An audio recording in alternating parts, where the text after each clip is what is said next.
previous question you said that religion is essentially needed in spirituality, but in the name of religion, like Hindus fight with Muslims, Muslim fights with Hindus. So why religion is needed? The recorder you are speaking into will get saturated with your voice soon. Why not throw it away? The dress that you are wearing will get soiled very soon. Why wear it at all?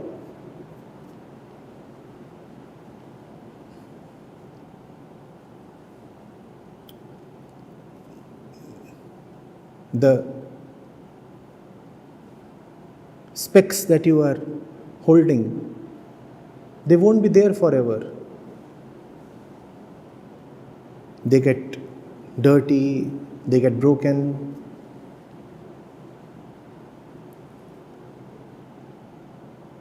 Why use them? Religion is not the truth. Religion is an enabler.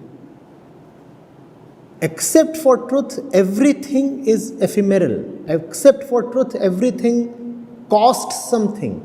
Except for truth, everything has its limitations. So religion has its limitations. But you have to carefully weigh the limitations against the benefits. If there were no religion, would you still sit in front of me here like an obedient girl?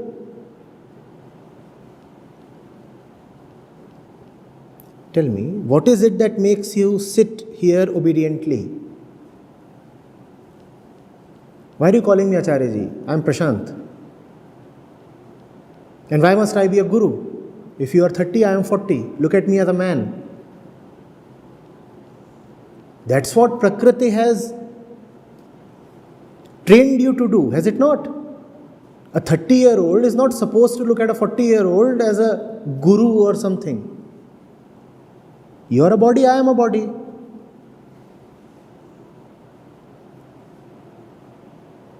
What makes you be disciplined? Is it fear? I hope it is not. What makes you look wide-eyed at me? What makes you try to understand? Is it your animal origins? No. No animal seeks to understand. They only seek to get some food.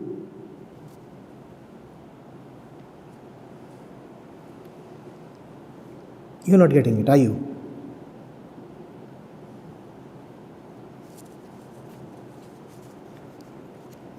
All right. Some of you are volunteers. Many of you have never been paid a single paisa by the foundation. Why are you still here? Tell me. Why?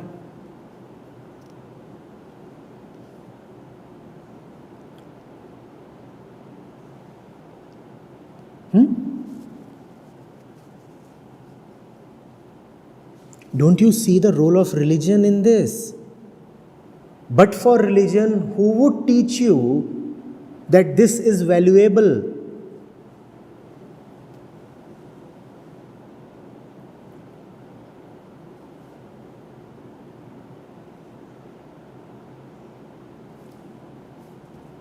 Akhil worked for 10 years in a management consulting firm. Did they teach you that the Guru Granth Sahib is valuable? How is he sitting there then? And mind you, he is not earning a single penny out of being here.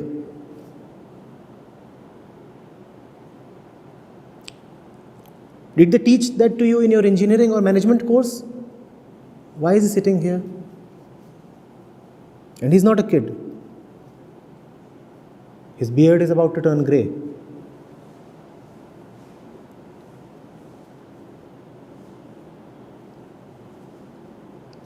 We have taken so many things for granted. You go out and you help your neighbor and you think, oh, this is essential human nature. No, this is not essential human nature. This is the effect of religion on man. But we are ungrateful. We do not acknowledge that.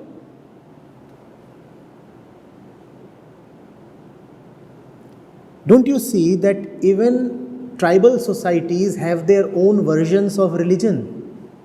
Religion is so central to civilization.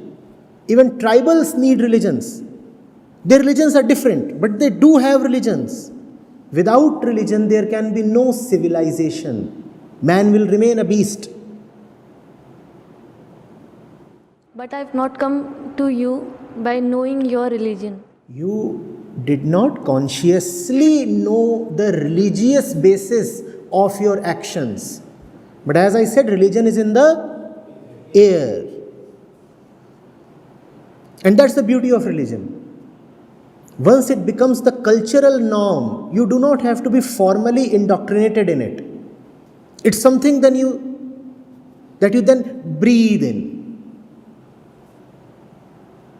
The kid just looks at the mother and the grandmother and the neighbors and the uncles and the father, and he gets educated in religion. So even if the kid has never read the Gita or the Bible or the Quran, still he is versed in the fundamental principles.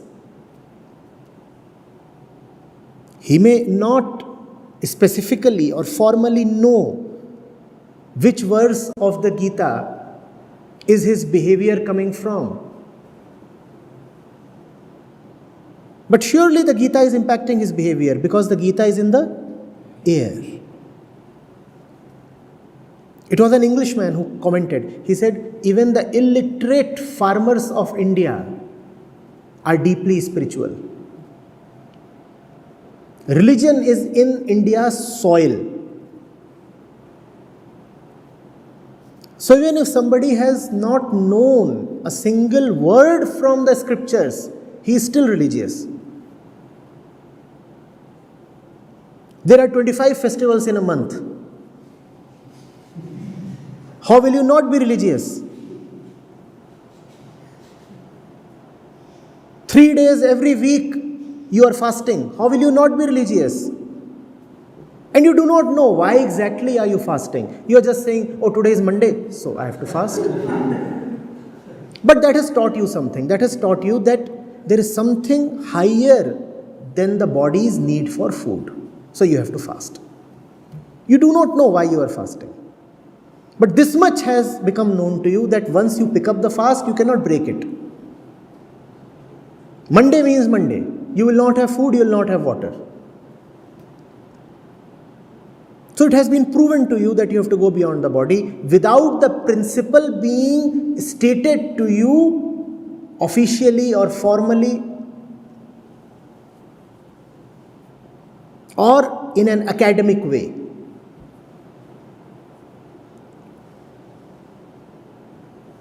Just because you pick it up from the air, it does not mean that you will continue picking it up when it disappears from the air. And the kind of attitudes that are prevailing in the world today with respect to religion, they are conspiring to remove religion even from the air. Yes, religion is still there in the air of distant God-forsaken villages. The places you call as the interiors, their religion is still in the soil, in the air. But if you'll ask me, is religion in the air of an advanced shopping mall? I'll say it is still there. But just as carbon content is rising, particle content is rising in the air, similarly, irreligiousness is rising in the air. And religion is on the decline.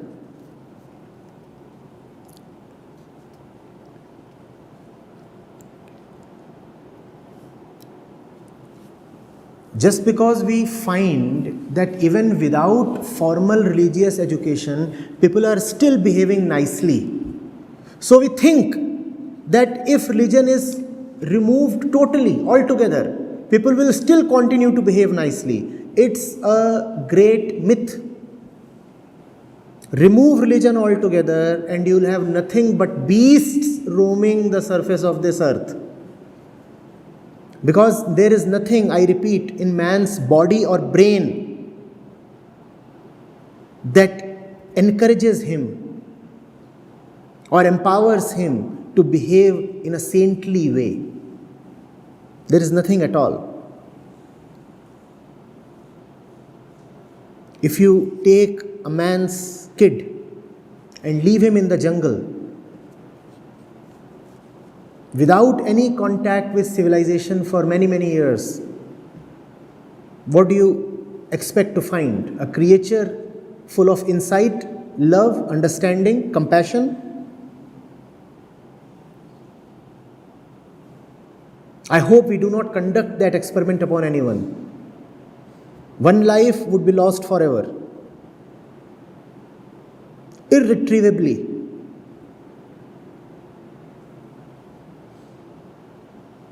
I've said this many a times, tonight I repeat this. Only religion turns the beast into a human being. The human being is not born from the mother's womb. The human beast is born from the mother's womb. The human beast is turned into the human being by religion. No religion, no human being.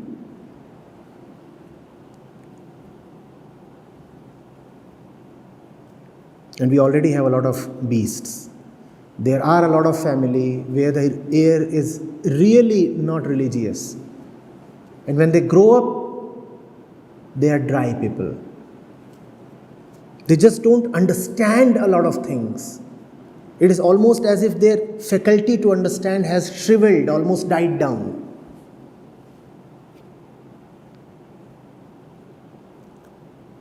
Just by spending a few minutes with someone, I can tell whether or not the fellow is coming from a religious background. The eyes have it.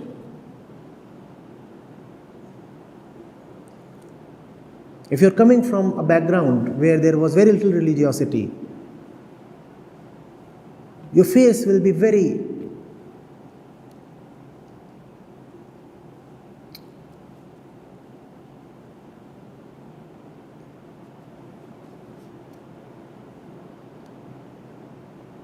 animal-like or android-like. If there is no religion, man is either animal or android. Have you not seen android babies these days? You call them cute. Or android youngsters. Look at the face of a Kabir Sahab or Baba Bulle Shah, and then look at the face of most youngsters of today. You'll find something missing. You'll not be able to put your finger on it. What is missing in the face of today's youngsters? Or what is extra in the face of a Bulle Shah? It is a certain religiosity. It's fascinating just to look at faces. Specifically the eyes. The eyes have it.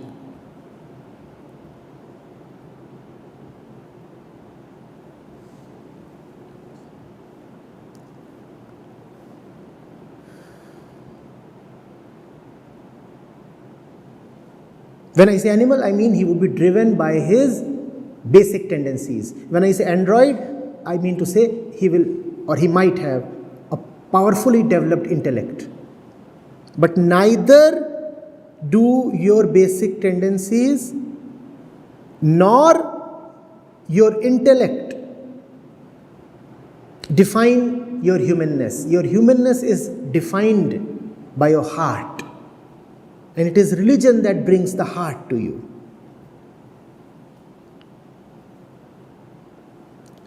Androids are top heavy, animals are bottom heavy. You could say crotch heavy. But both of them bypass the heart.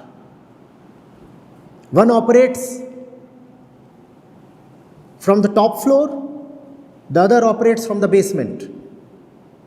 The human being operates from the center, that is heart. And if you don't have religion, you will have the android and the animal, but you will not have the human being, the one with heart.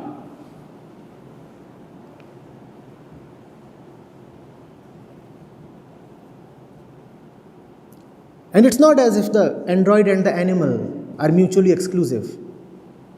If you look at people, they are sometimes top heavy and sometimes crotch heavy.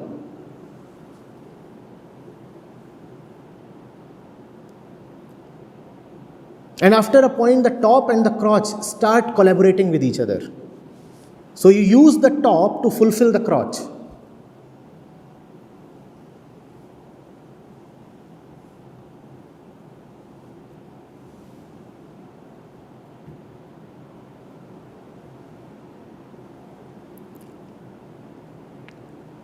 Neither top nor bottom, be centered.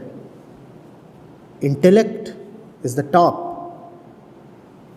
Animal instincts are the bottom. Religiousness is to be centered here, neither here nor there.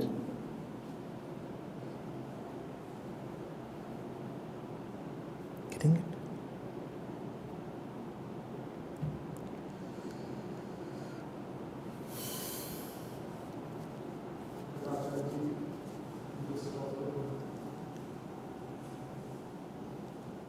You just talked about religious values being in the air. Can't that be a product of trial and error? As in, like, you teach religious code of conduct to somebody, and that becomes just a rote memorization process for the person. You just mentioned about the scientist. A scientist is in a laboratory. Science cannot teach them to be whether being jealous or not. We have fought 2 world wars. Humans have fought 2 world wars. Even religion is present. So say only 2 world wars. Yes. Because religion is present. Yes. So like they fought the war, and despite being religion present. So only 2 world wars. Otherwise, you will have a world war 3 times a day. Look at the way we are. So eager to pick fights on every trivial issue. Is it not a magical thing that we have had only 2 world wars till now? Please. Before you complained, oh, we have had 2 world wars. Look at your face.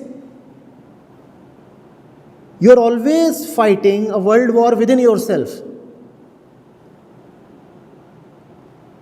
Are you not? Man is so eager to occupy and consume the entire world. Sometimes in the name of colonial expansion, and sometimes in the name of tourism. How is it that there has been no major war in the last half a century?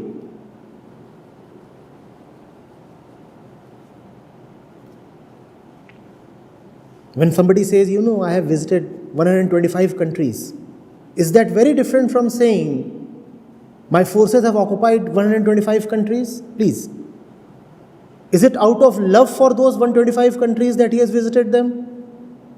He does not love even his motherland. How will he love 125 countries? But when a conqueror has a territorial lust, then you call it warmongering. When the so-called civilized tourists visits this place and that place and that place, then you say, oh, he is just an innocent wanderer. What else is he doing?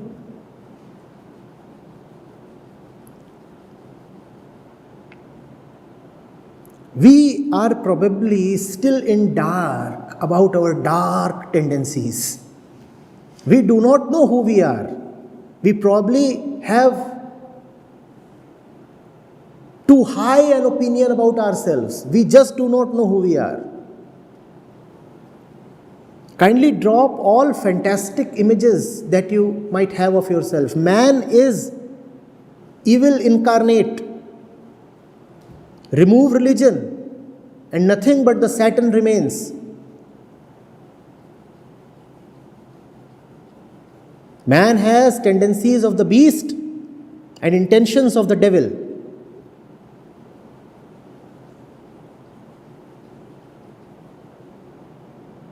So praise your stars that you have had only 2 world wars till now.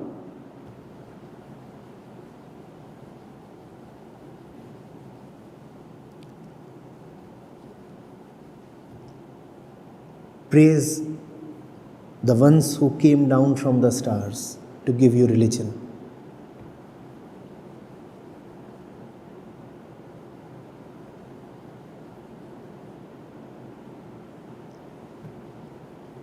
Remember the answer I gave in the last session when Nimisha asked about the declining values in the youth of today? I said the same thing. Why do you think that the youth must be principled and civilized? And the fault does not lie with the youth. The fault lies with your misplaced expectations. By looking at one Vivekanand, you start imagining or dreaming or expecting that all youth can be like Vivekanand. And in this lies your ingratitude and disrespect towards Vivekanand. You do not know what kind of an impossibility a Vivekanand is. You do not appreciate him. So you feel that anybody and everybody can be a Vivekanand. You do not know the colossal height of the Himalayas. So you start feeling that the little bit of mud you have gathered in your lawn must be able to have some snow on its peak. And then you complain. You say the Himalayas have so much snow on their peaks. I too have raised this little mound. 5 kilograms of earth I dug up. And then this hill I have created, all of 24 inches height. But I do not see any snow on its peak. You do not see any snow on its peak because you do not have respect for the glory of the Himalayas. You do not know what it takes to have your peaks crowned with snow. You feel that that crown is cheap. The snow crown does not come cheap. It requires the height of a giant. You do not respect the giant. Human beings are all like those little mounds, those little heaps of earth on ground.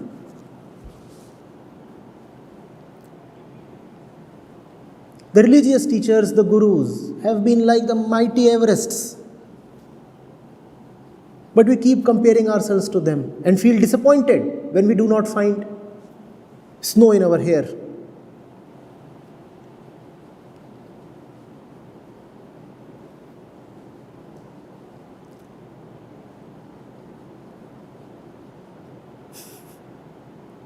Try being a Guru Nanak Dev or a Swami Vivekanand for one day.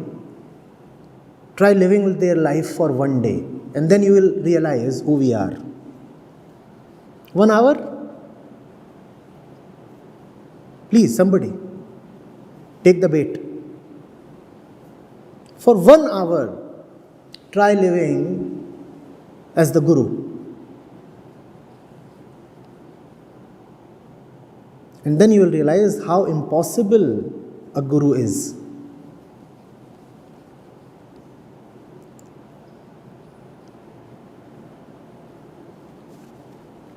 And then you will realize where you would have been without the Gurus.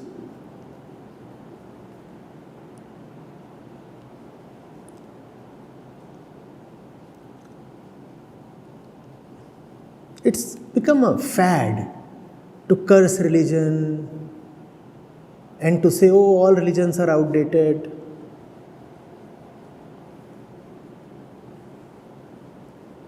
And we do not need to even read the ancient scriptures. It's become a fashionable thing. It is the vilest kind of ingratitude that deserves the most severe kind of punishment. And the punishment is forthcoming. Man is suffering.